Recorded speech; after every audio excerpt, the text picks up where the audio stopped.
Women are powerful and have accomplished great things. Yet, sometimes we suffer from self-doubt, fear, and limiting beliefs.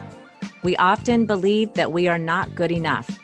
These negative beliefs stop us from achieving our goals. Welcome to Sprinting to Success, a podcast dedicated to women who have experienced struggles, yet found ways to step into their power, their greatness, and learn to embrace challenges. These women will share their stories and give you insights to help you on your path so you can follow your dreams. And now, here's your host, Esme Lawrence.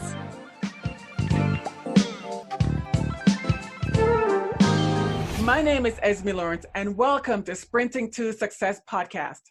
Today, my guest is the founder of Forever Homes for Foster Kids, is a leading international authority on immigration issues and foster families.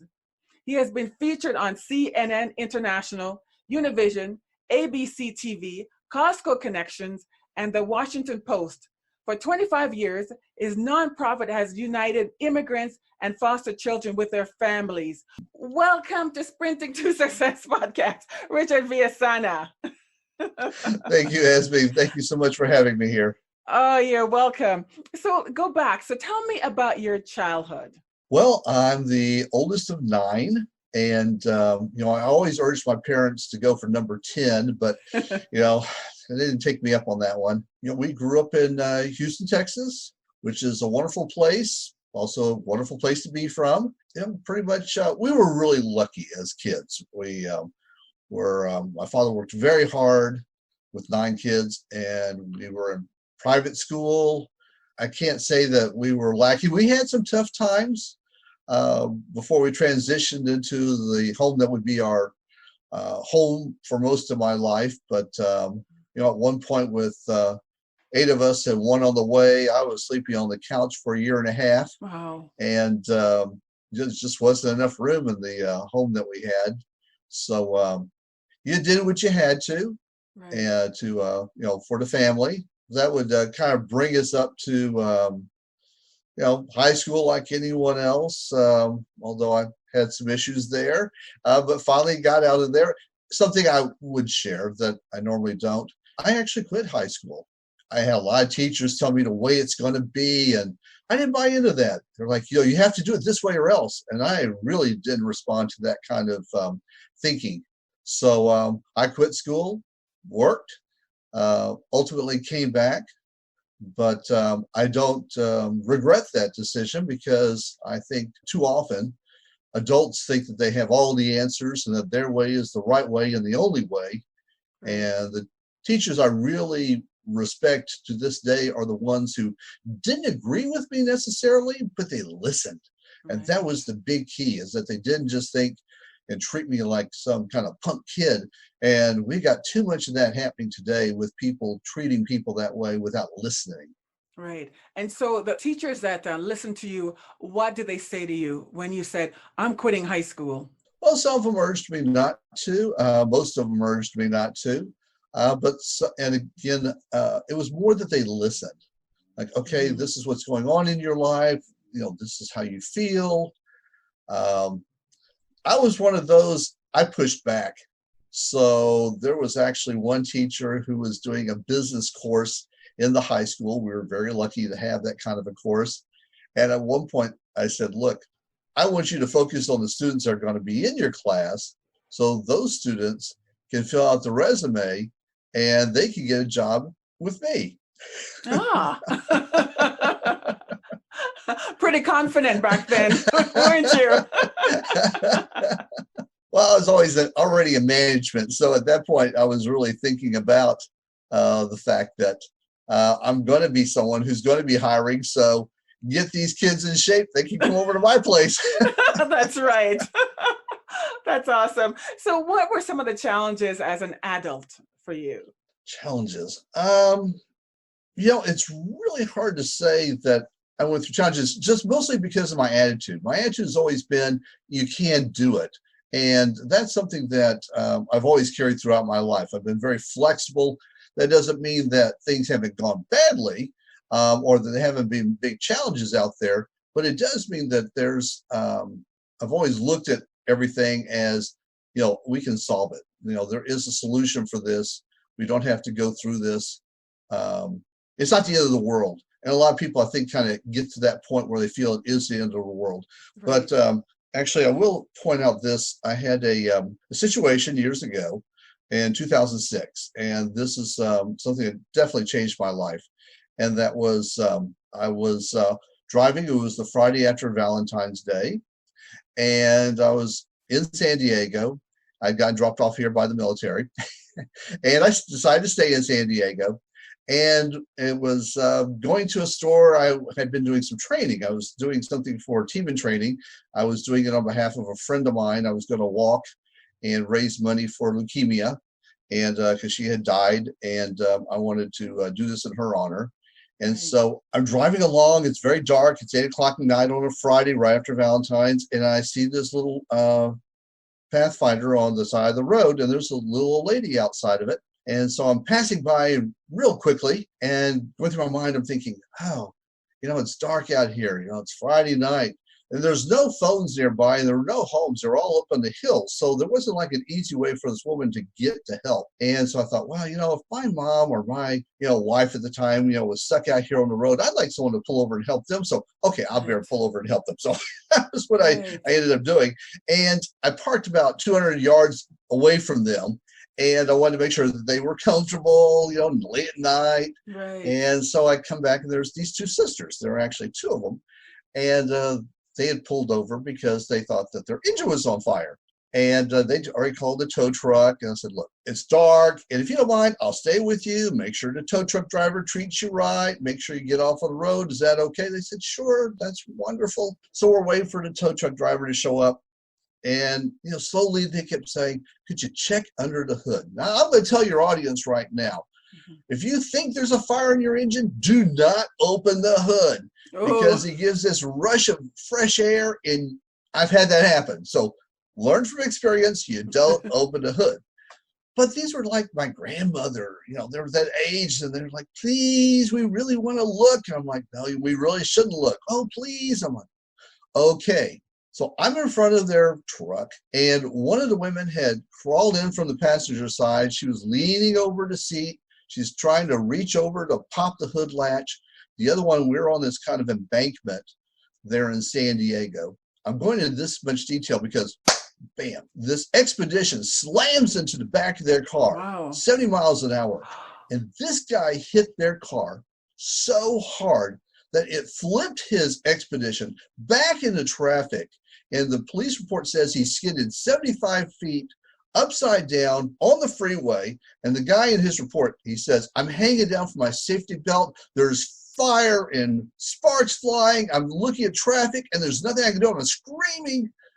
And a car rolls over and blocks 2 lanes of traffic, 8 o'clock Friday night in San Diego. Wow. The woman who was inside the car, she survived. Now, the only reason she survived is because she was laying down. And they had later went and got their car, their truck. And the guy at the junkyard said he had never seen a vehicle that smashed up where anyone walked away. He said 30 years. Wow. Because what happened, this accident had crushed the truck halfway on the bed.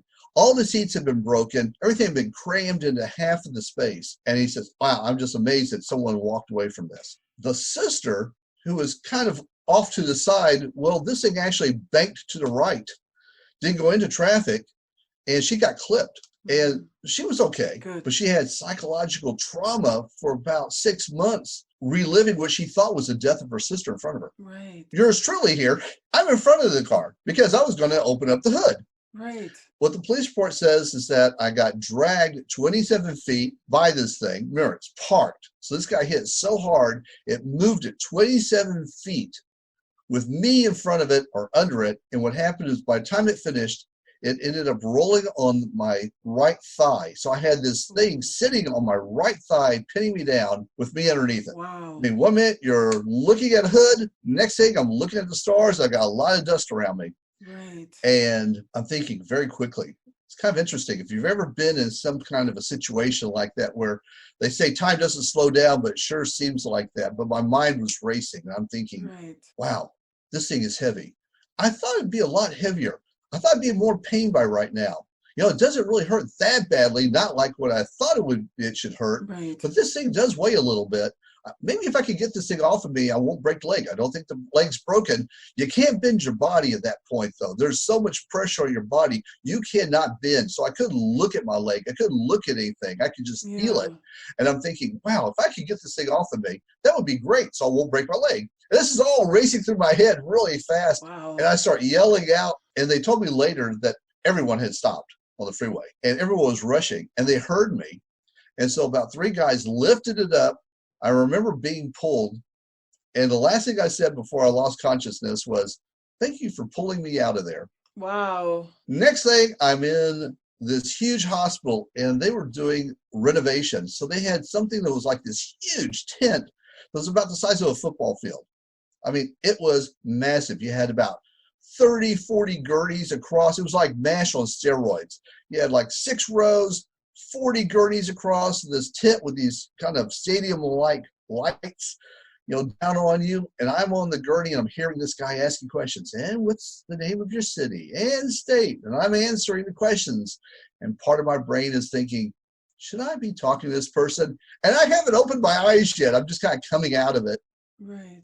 And so I've got this doctor at the end of my gurney, with me next to all these other people saying, all right, well, we've got the results from your CT scan. And my attitude was like, I didn't know he had done the CT scan.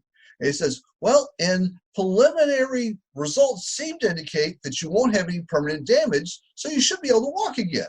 And I'm thinking, okay, wasn't worried about that till right now, but good to know. And I'm like, my hand really hurts on my left side. Oh, yeah, you broke that in 8 different places. But don't worry, we'll fix that up. Okay, doc, good to know. About that time, my wife calls. The nurse is looking at me. She's got my phone, and she's answering it. And my wife's probably asking something like, what's going on? I'm like, no. Don't say anything. She's like, well, he's here at the hospital. You might want to come. And later found out she was crying. Her sister's crying. They're all the way to the hospital. She says, oh, it's a good thing you didn't tell me. She said, we'd never have made it. Right. So anyway, here I am. I am pelvic, bone fractured in 2 places. My hand, and some internal, bleeding in the brain. Right. And anyway, it was interesting. But that was one of the best things that happened to me because it was. How so, Richard? Because I mean, like here you are, stop on the road to help 2 ladies, and then you open the trunk, and all of a sudden you got slammed and end up in the hospital. And it was the best thing with all those injuries. How so? One of the things that happens a lot of times is we live life. The only thing is we're kind of doing life. We're not living it. We're not living the life we want. Right. We're at the job. It's an okay job, but it's not really giving us what we want. We're not getting all the rewards we want out of it. Maybe we don't see that it's going to get better, or we feel, well, this is what I've got to do for the family, or this is what I've got to do for now. Right. And sometimes that's true. Sometimes we're at a place in life where we're there with a purpose. And a lot of times we're where we are because it's where we are, and we're not really doing it with a big strategy to be successful in life or to get where we really want to be. We're just kind of doing it. Right. And I had gotten stuck in a particular mindset. I had a business at the time, and I had already started helping foster children at that point and had been doing so successfully. But my whole life when it came to foster children was going to change dramatically after this event. And so I'm in the hospital bed. You've got no place to go. I'll share this one story. I was so bruised, I could not move my legs. The reason I say I couldn't move my legs is because everything, from the waist down was just so bad that there was no moving it myself without massive pain. Right. And so I had 3 nurses, wonderful nurses, who came the 3rd day, grabbed my legs, pulled me off the hospital bed with me going, slowly, oh! Wow.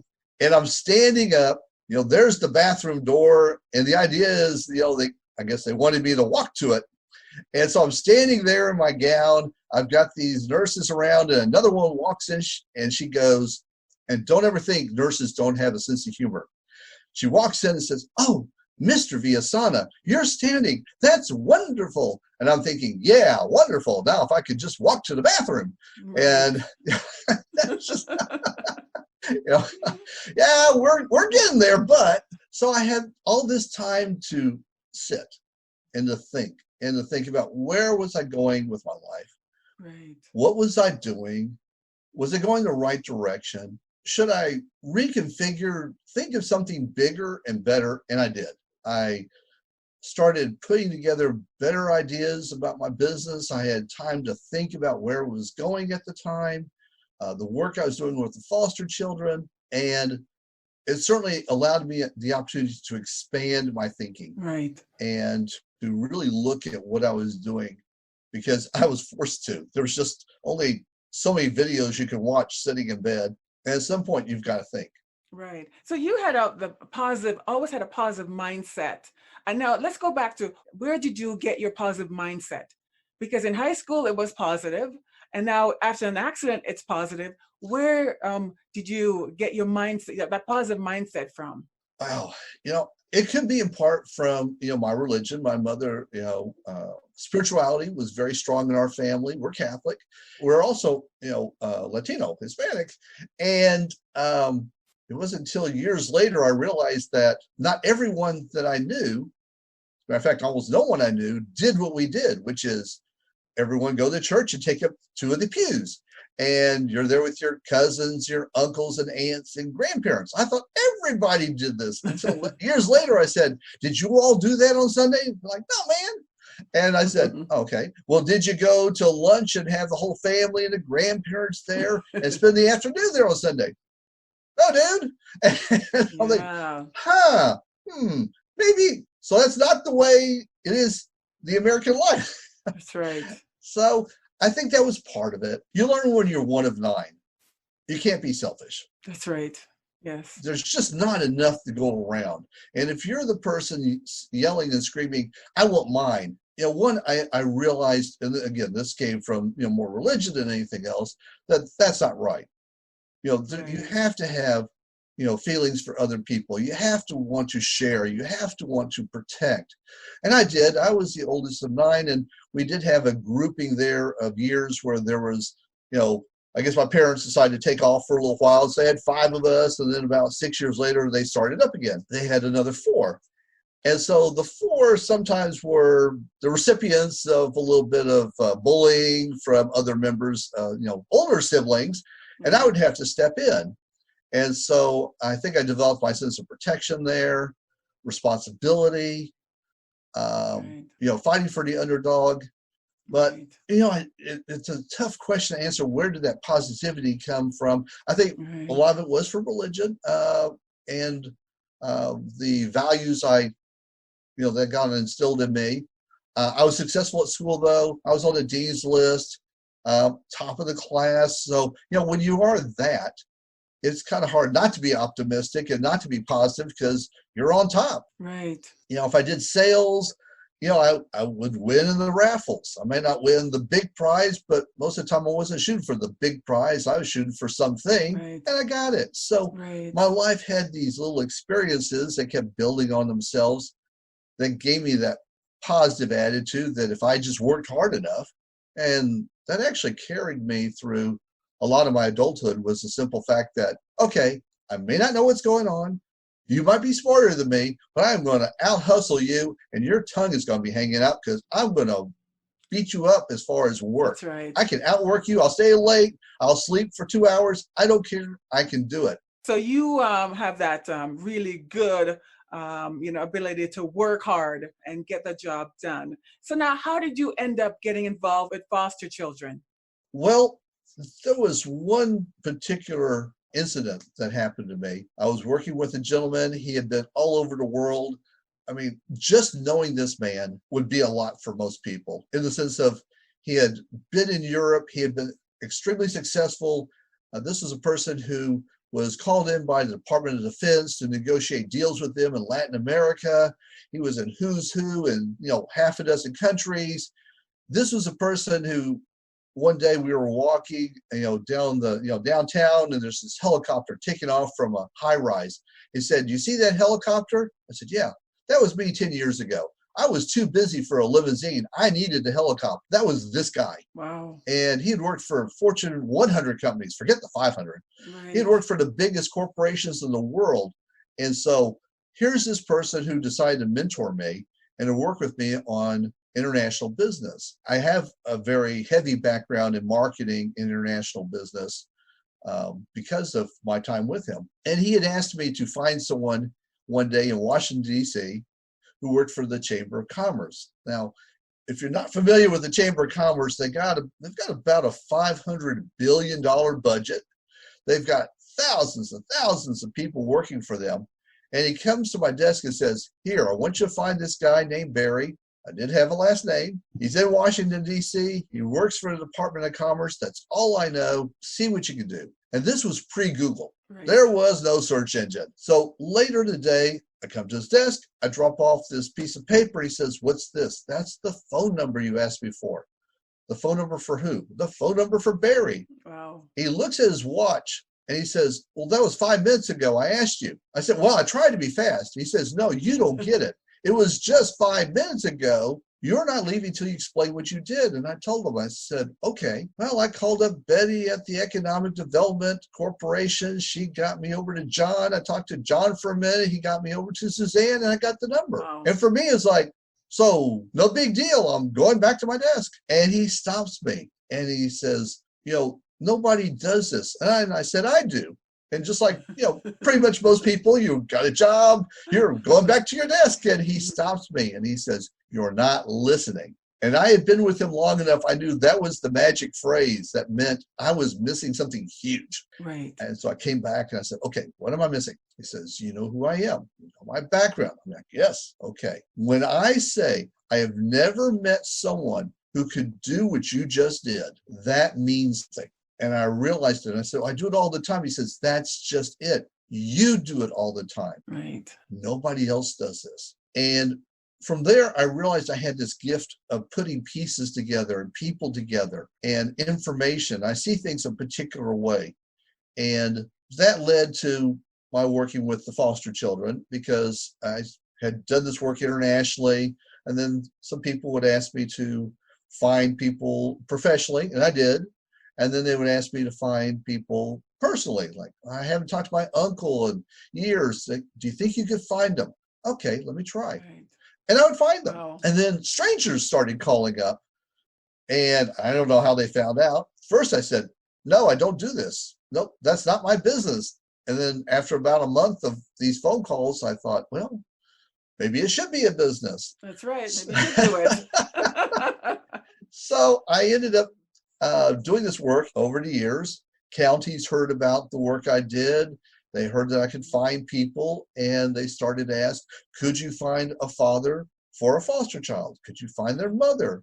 And my area of expertise is, yes, I can find relatives in the U.S., but my specialty is that because of my international background, I've been able to find people, hundreds and hundreds of people throughout the years in Latin America, primarily in Mexico, but I've done work in Guatemala, Honduras, El Salvador.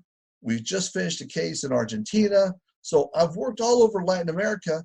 Plus, I had done business with almost every country in Latin America, working with my mentor. And so that background and that success has made me pretty much unstoppable when it comes to working in Latin America. I just may have to work a little harder if it's a new country we haven't gone into before. Right. Work with the government agencies, but I started getting these calls and working with the counties, and that's what spurred me on to doing the work with the foster children. Right. Now, you are trilingual. You speak Spanish, French, and English. Correct.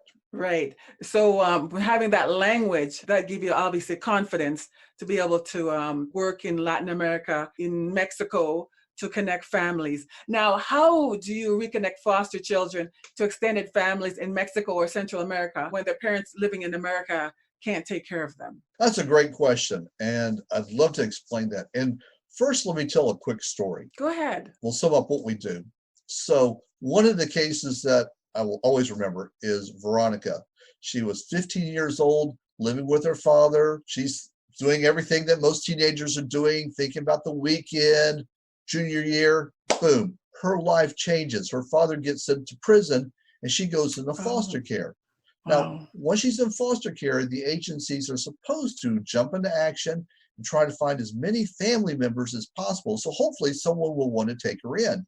And the agency did, but they could only find one uncle, and he had died 3 years ago. That's the only person they could find living in the United States. Right. Now, if she stayed in foster care until she turned 18 and was aged out, that's the term, that meant she essentially, at 18 years old, she doesn't get a birthday cake. She gets taken someplace and dropped off, and that's it. Her life in foster care is over. It's now her job on her 18th birthday to fend for herself. Right. Most foster teens at that point become homeless. Yeah. They turn to crime to get food, a place to live. So a lot of them end up in prison. But the most worst thing that can possibly happen, and does happen often, is that because everyone knows where they get dropped off, Veronica could become a sex trafficking victim in as little as 6 hours from the time she gets dropped off. That's how fast these people move to bring them into that sex trafficking. That was her probable future. Right. That's like 80% of the kids. That's what happens to them. One or all of these happen to them. So at that point, at 15 years old, she had a less than 1% chance of being adopted. So adoption wasn't going to be her way out. She has no relatives in the U.S. 3 years, she's probably going to end up on the street with those outcomes. So the agency was desperate. They did know that her mother was still alive. She had left the United States and had actually moved to Mexico. So they came to my charity. And within 3 weeks, we found her mother. Wow. Her mother then told us about 2 aunts that were living in Houston.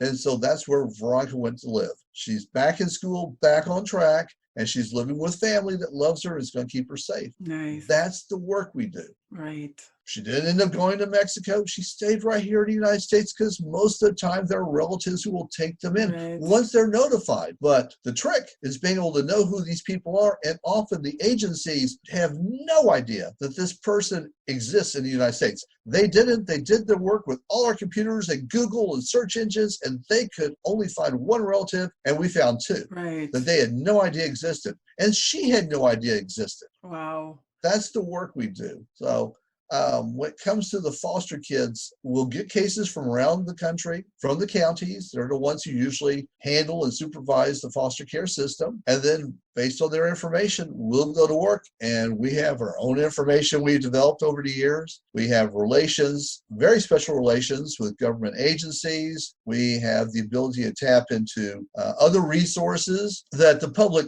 cannot get access to, and that most government agencies would never know about and be able to utilize. Back to your question about the language, because I have the language background, because working with my mentor, I know how to talk to government officials. I've been doing it for more than 25 years, so I have 25 years of expertise talking to people in other countries, getting them on board, getting them to help. And that's not something you can just teach to anybody. Right. And so that's what makes us so unique, is that we've got that 25-year history of this expertise in this one area that really makes us stand out. We're the only charity in North America that specializes in this work. Oh, you guys do important work. That is really awesome. And I love you telling us this story. So I want to go back to the foster system. So once a child enters the foster system, there are 3 preferred outcomes. What are those outcomes? Well, the outcome is we can get them back to their parents. Okay. And the good news is about half of the children do go back to their parents. Maybe they were separated for some kind of abuse, and the parents have gone through, anger management class, or they have gotten some kind of counseling to help them with whatever their issue was. Maybe it was neglect. Now, that's a hot topic, because what is neglect? Neglect for you and me might be completely different from someone else who came from, let's say, a very strict religious background. They may feel that their parents aren't being religious enough, and therefore they're neglecting their children. It can be very subjective, which is a problem, because children can be pulled away from really good homes, and some are, sadly. The truth is, some children are pulled from good homes and good parents for no good reason. Right. Because someone felt that it wasn't quite right. It didn't match their sense of how things should be. So unfortunately, we're all human. Some of these people who are good-hearted make some very serious mistakes and pull a child into foster care that way. But once they're in the system, half of them at least get back to the parents and hopefully move on with life in this experience. And somehow it's been for the better. Right. There are right now, these are huge numbers, but there's more than 400,000 children in foster care every year in the United States. Wow. Now, Wow. 1/4 of them, 100,000 plus, generally are able to be adopted. So that's one way that they can get out. And, thousands of these children do get adopted every year, but not all of them. Right. And these are the children who stay, especially again, back as a teenager. Once they get to 13, their chance of being adopted drops dramatically. Honestly, most of them know that they're never going to get out of foster care until they age out and they're on that street corner. Yeah. Just like Veronica would have been if someone hadn't found a relative. Right. So that's the other outcome, is they could age out. There's adoption. But again, adoption, the reality is a lot of people want, that baby, that 2-year-old, that 5-year-old. Right. A lot of people feel challenged. And I hear this all the time from people who write in. And they say, I'd like to take a teenager. I understand the problem, but would they respect me? Am I old enough? I'm 28. They're going to be 14. Will they listen to me? Right. I get these concerns from people about adoption. So it's a tough. Right. It's a big call for someone to bring in a child and to be their adoptive parents. And, kudos to anyone who's a foster parent or an adoptive parent, because they're taking in someone they have no idea their background. They don't know what trauma they've gone through, and they're yet willing to open their hearts and their home to these kids and bring them in. And for the most part, these people are doing it for all the right reasons. Right. So Richard, on LinkedIn, you wrote a story about Natalie Finn. Tell us about Natalie Finn. Well, it's a very sad story, and it certainly is one that exemplifies how terrible things can go for children.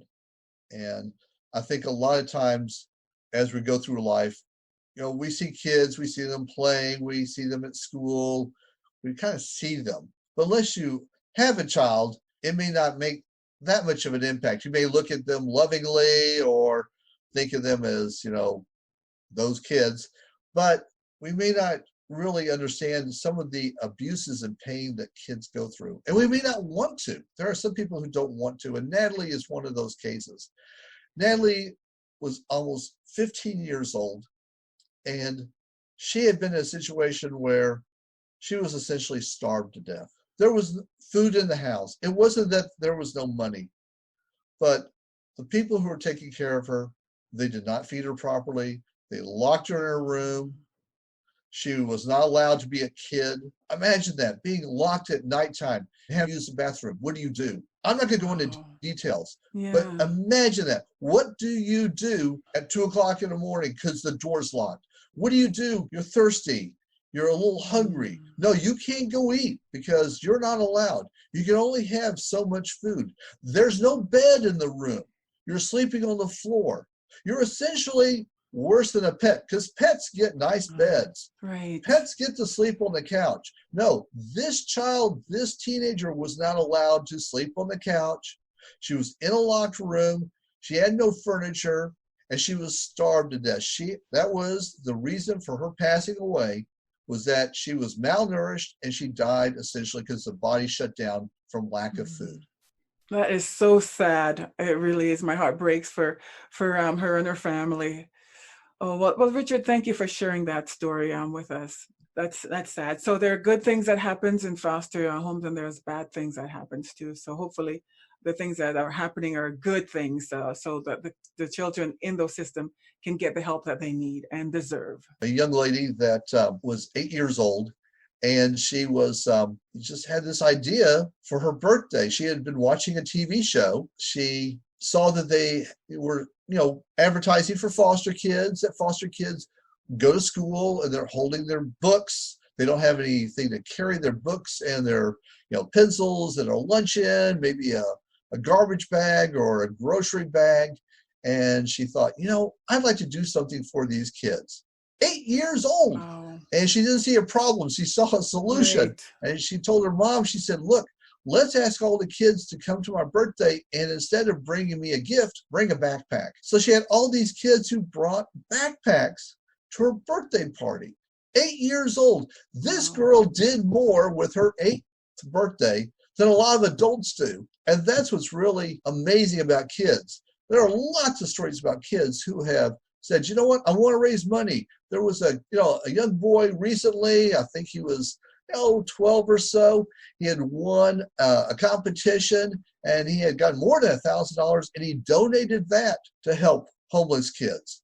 We got kids out there doing amazing things while we got adults who are saying, I'd like to help, but I don't know how. So how can our listeners donate to Forever Homes for Foster Children? They're here, they're listening. So, okay, what can they do? That's a great question. And of course, like any charity, donations are always welcome. And for anyone who does want to donate, they can go to our website, which is Forever Homes for, that's FOR, fosterkids.org. Right there on the homepage, we have a donate button. They can click on it and do a donation. They can also find us on Facebook, where they can also read a lot of stories, see a lot of information about foster care. And we're very proud that some people have written us and said, I've learned so much.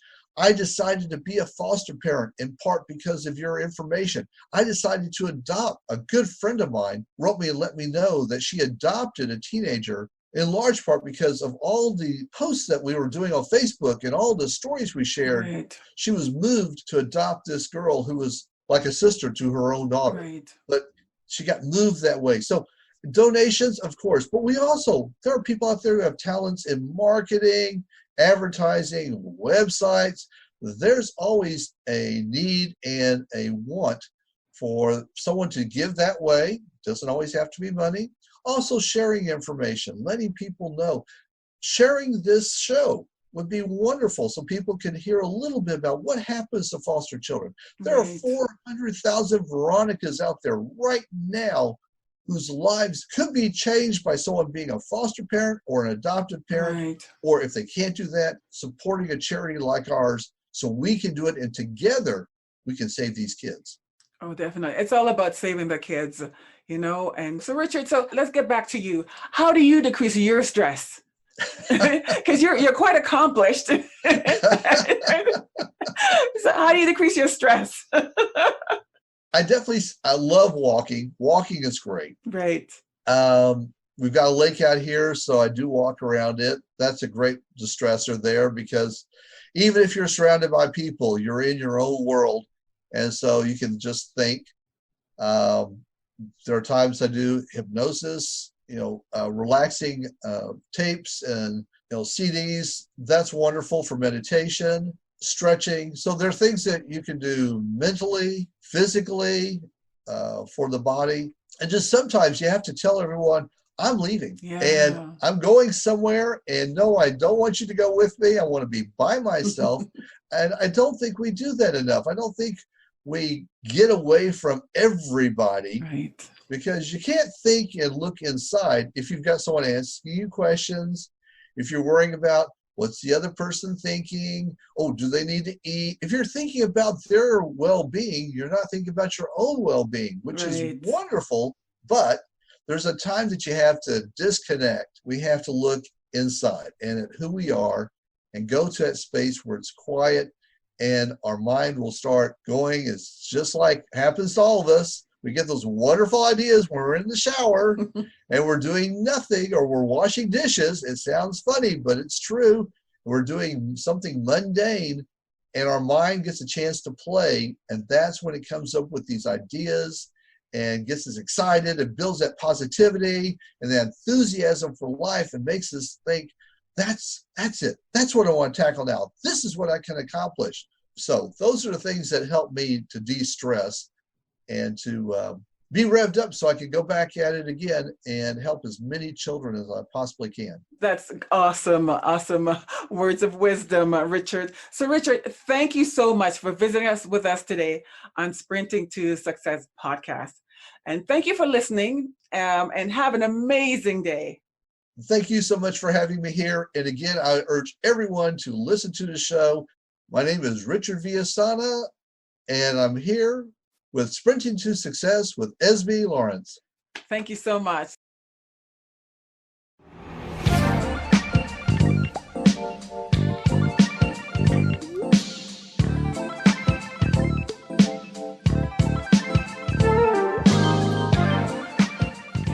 Thank you for listening to Sprinting to Success with your host, Esme Lawrence. Please be sure to subscribe, rate, and review this show on iTunes. For more information about Esme and to hear other episodes of the show, go to esmelawrence.com. The information in this podcast is not intended as a substitute for professional or medical treatment or advice. Always seek advice from your healthcare provider.